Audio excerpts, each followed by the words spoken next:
Success is not final, failure is not fatal. It's the courage that counts. Welcome to Prestigious Talks. Today's episode is going to be about focusing and learning from your failures for your personal growth. So Julian, let's start from it, yeah? What's the reality of failure? What does it mean to you? Long story short, failure at the end of the day to me is when you decide to completely give up on something and stop it. Yeah, to elaborate on that, yeah? Failure could be basically opposite to success. So failure only happens when you accept it, yeah? Yeah. Because if you don't accept the failure, which basically is the lack of giving what it takes. Like, for example, the study shows as well, yeah? Businesses that start in about 4 years, the businesses that starts, let's say a business that starts in 2024, let's say today, most likely in about 5 years time, 50% of them are going to go down. They're going to go bankrupt or they're going to close down because they're not improving. And why is that? Because they're not giving what it takes. When you give what it takes for a business and you just trying to improve every single day, your business is not going to fail. It's just going to keep improving. For example, example of mine, my business. There's been ups and downs for me. In 2022, roughly, when the pandemic was happening, a lot of businesses went down. After COVID, a lot of businesses started going down, especially construction company, man.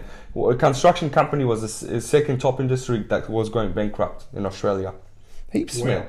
And a lot of clients that went bankrupt because we did some work for some building companies and construction companies. They went down, man. I think we lost over 250 grand. I could have just wrapped up, but like, fuck this, man. I've lost so much money. I'm just going to go home.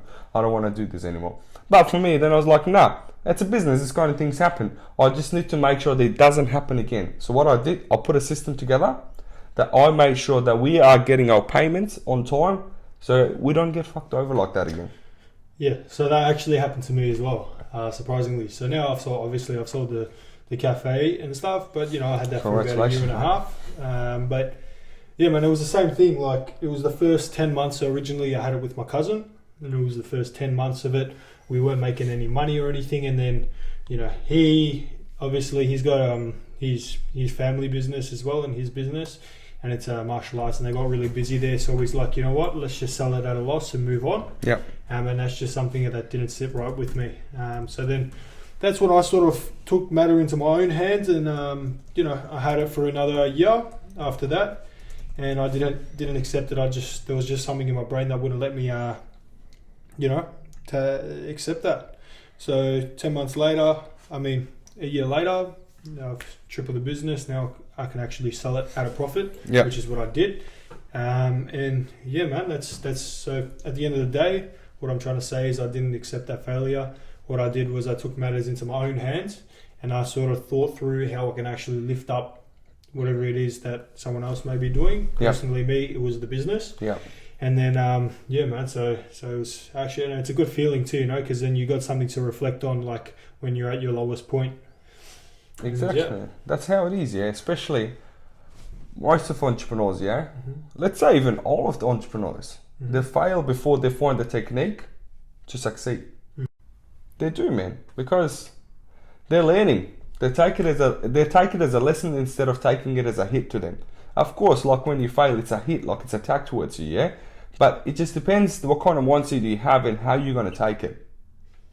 Let's say, for example, as you said, you start a cafe, and remember how you told me, You told this story when we did the introduction of our podcast. You said that you guys started the business a couple of days after. You guys had a barista working, but the barista just went off, just got lost, and you guys don't know what to do. Yeah. You could have just closed down and were like, shit, I don't have anyone. Who am I going to rely on? No, but you're an entrepreneur. You're like, if it's not going to work, I've got to come up with a solution. Put matters into my own hands, Entrepreneurs are, what entrepreneurs are? Who an entrepreneur is? Someone that solves problem to make money. So what you did, you basically, you're like, all right, I'm going to learn how to do it, so at least I can keep this business running until I get another barista to start working.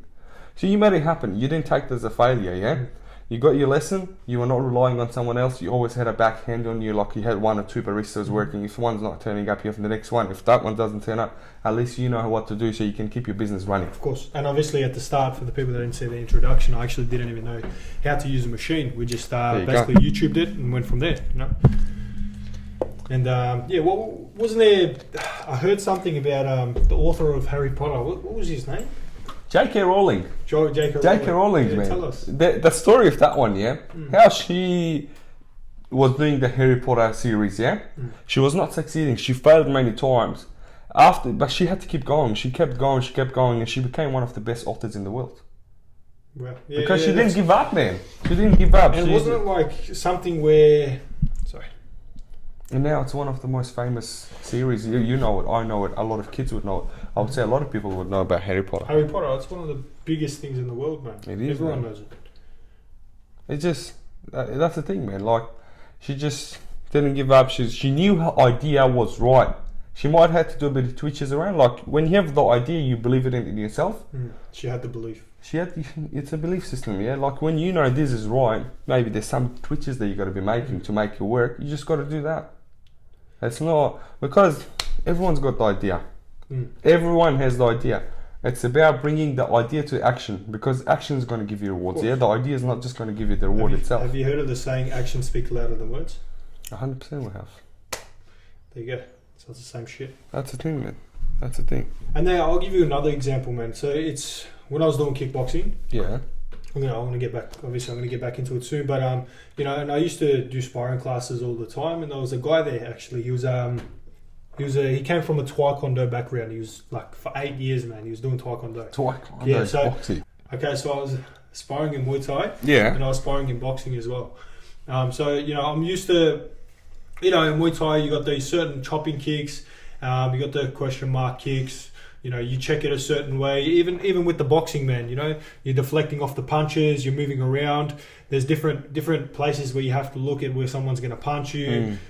And Taekwondo was always a little bit different. Their kicks are like, as you know, you did Taekwondo, didn't you? I did Kung Fu. Kung Fu, okay. Kung Fu. Okay. Anyway. Similar bit, but yeah. Besides the point. They were coming up, they were doing all these weird kicks, and then there was this one guy, he came in. He did have kickboxing experience as well. Yeah. And he came in, he was about probably 3 weeks in. And he just, basically, I was sparring him, and he comes around with this roundhouse, like, I don't know, it was like a spinning back kick, and hit me straight in the fucking nose, man. Straight in the nose. And then I was noticing, like, me and him were sparring, and he would do like an inside leg kick and jump and do like an outside leg kick. And I just thought it was fucking, I thought it was really weird, like different. But then, point of the story is, over time you start to, I started to sort of read what he was doing and what he was going to sort of do. Yeah. And then you start, taking that on as muscle memory, and then you start to fight back, and I also started to counter them and start getting him really good. That was like another point there. And actually, funny enough, now he's fighting. It's one of these leagues as a professional in the cage. Yeah. He's doing really good, man. Shakur Jan, that's his name.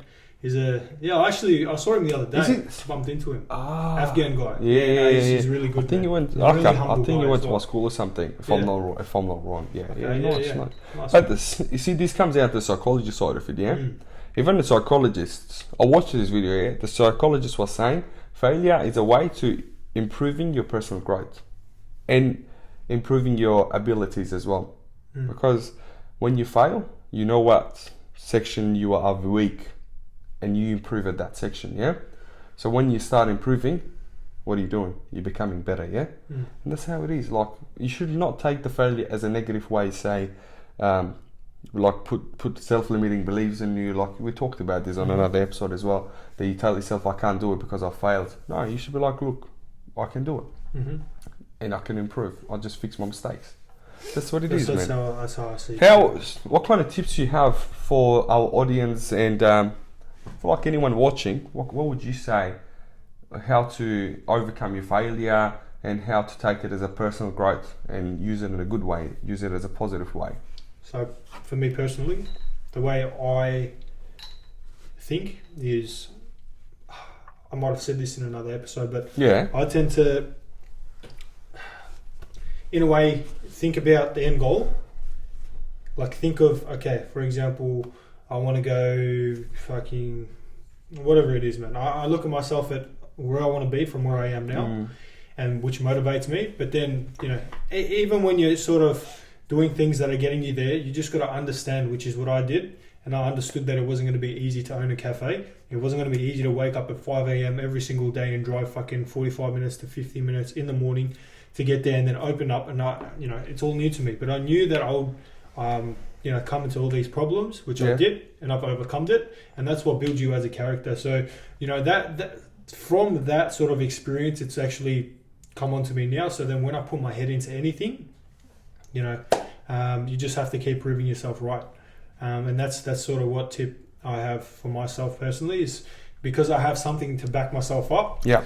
Is every time I'm going to have another problem to face, I know deep down that I can solve it because I've built that trust in myself. So what about you, lad? What would you say? Failure, yeah. Let's say you fail in something. You got to go back, find out that what the mistake was, why did I fail, analyze it. Whatever the task was or whatever you were doing in your life, however you failed, you just got to go break it down into pieces. You got to break it down into stages of whatever activity it was that you were doing. Okay, do it slowly. You could do it slowly. By that, what I mean is, you get one task done, you do the next one. Break it into small pieces. So once you get the small piece done, you move to the next one. And over time, you notice that, okay, I've got this small piece done, second part done, third part done, fourth part done, and you're getting it done. And over time as well, you've already analyze what mistakes you make, and you're not making those mistakes again because you know what to do now. You've done your right research and you are giving what it takes, so of course you're not going to fail again. Can you give us some examples of, with whatever it is that you might have, For example. Good example. Best example. An example would be like me getting my builder's license. Yep. I didn't pass my interview the first time. I didn't pass, bro. But what did I do? A lot of people, for the people that don't know what interview you're talking about. I'm talking about getting my builder's license to be building houses in Australia, yeah? So, first time I go in to my interview, it was over Zoom. I did my interview, this guy, I'm not going to call out his name, from VBA, he's asking me questions for literally, I think the interview went for about 2 hours, 45 minutes to 3 hours, asking me about everything. I didn't pass. But another thing is as well, when I spoke to a lot of other builders and a lot of friends as well, they were like, look, a lot of people that failed the first time, they don't even bother try going for the second time. They're like, nah, stuff it. But see what they're doing? They're stopping there. They're limiting themselves. They're like, all right, I can't get it. I don't need it. I'll just do something else. I'll get someone else to do my jobs or whatever the way they work out. But for me, it was like, no, I'm going to get it. I applied again. Second time I go in, because how it happens is the second time when you go into an interview, so they look at the first interview, what parts you are very weak, and they are going to analyze everything, and you're just doing your second interview now. Then they're going to test you again on the same things and some other stuff as well that they might not have you tested you on. Then get your license once you pass. Because I knew what I stuffed up on. Because they sent through an email saying, this was your weak points, this is what you need to focus on and everything. I went back, I did my research, I did my studies, I made sure I understand it correctly. Second time I go in, 2 days after, they're like, all right, you're qualified to get your builder's license, send through your insurances, get your DBU. Yeah, that's the thing. I made it in small pieces. I started studying and I went through the questions they were asking me. I kind of remembered, because I was, after the interview, I wrote down a couple of questions. I was like, all right, if someone else wants to get the builder's license, I might be able to help them. But like, these kind of questions they're asking, but that kind of question came in my use. I went back and studied what I had to study and ended up getting my license. So, what are describing 3 words, the feelings and emotions that you would have been feeling at a time that determined your drive? Bro, give us 3 words.